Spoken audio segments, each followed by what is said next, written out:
Wolf Blitzer. You're in the Situation Room. The Situation Room with Wolf Blitzer. Weeknights at 5 Eastern, only on CNN. Hi, I'm CNN's Wolf Blitzer, and you're in the Situation Room. We've got lots to tell you about tonight, including new developments out of Washington. But first, let's go to our special guest anchor from CNN's global headquarters in Atlanta for a check at what's making headlines this hour.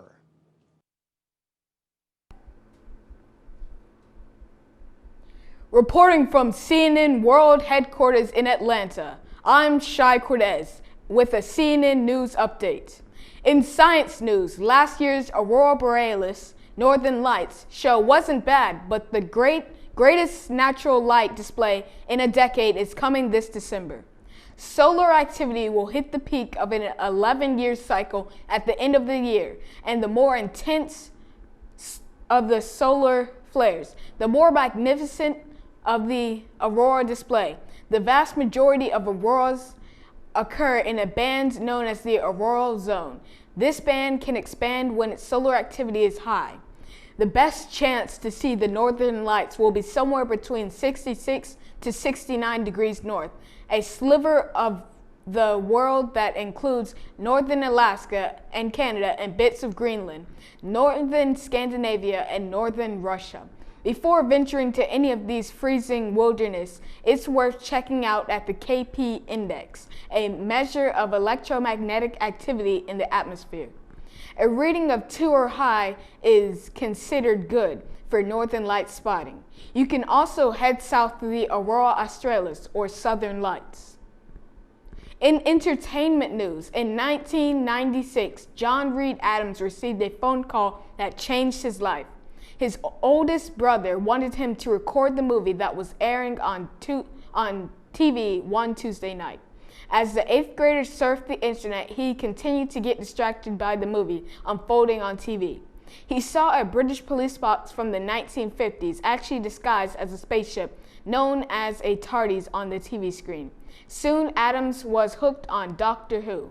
17 years later, he became a writer and actor with 2 Doctor Who fan films on his resume. Ever since the BBC first aired this little science fiction series for families on November 23, 1963, it's gained a fan base of often called Whovans that has grown by leaps and bounds in recent years, especially in the US. Celebrating its 50th anniversary, a rare feat for anything on TV, and has shaped the lives of generations of fans. It holds the Guinness Book World Records for longest running science fiction television program. In space news, look to the heavens along the East Coast on Tuesday night, and you might be able to see the Air Force blast 29 satellites into orbit at once.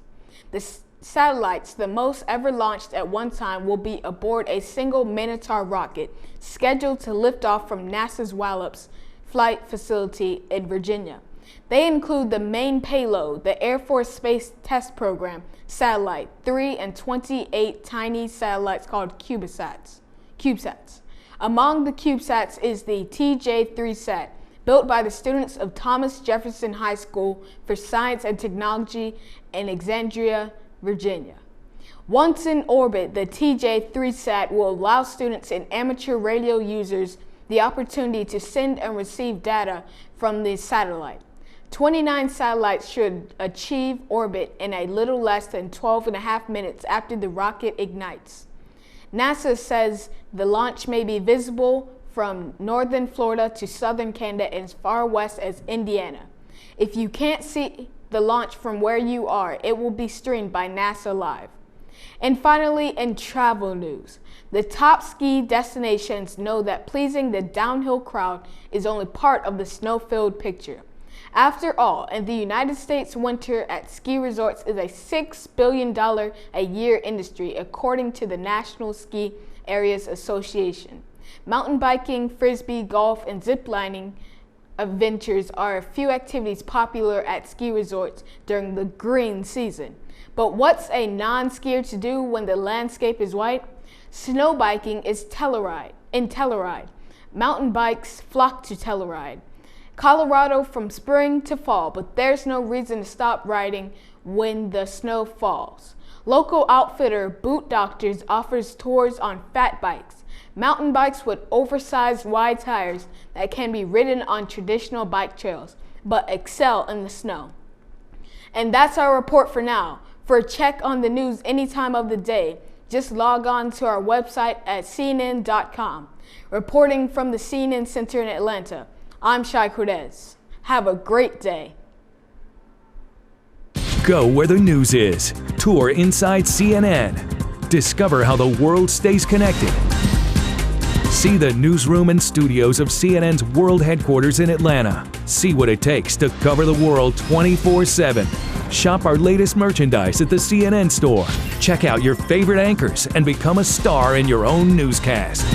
Call or visit us online for daily tour information and reservations. Then, go inside CNN.